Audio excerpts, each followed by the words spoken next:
Hello everyone. In this video we will learn about the match function in Google Sheets. The match function is used to find the position of a specific value in a row or a column.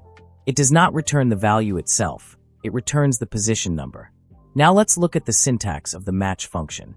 Equals match, search underscore key range, search underscore type.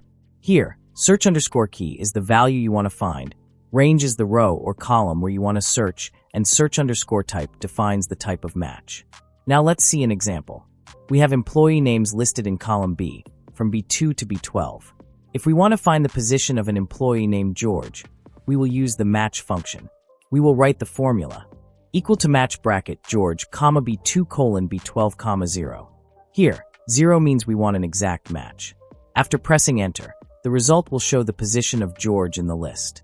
It is important to remember that match only gives the position number, not the actual value. This function is very useful when combined with other functions like index. This is how the match function works in Google Sheets and Excel. Thanks for watching. If you found this video helpful, please like the video and subscribe to my channel.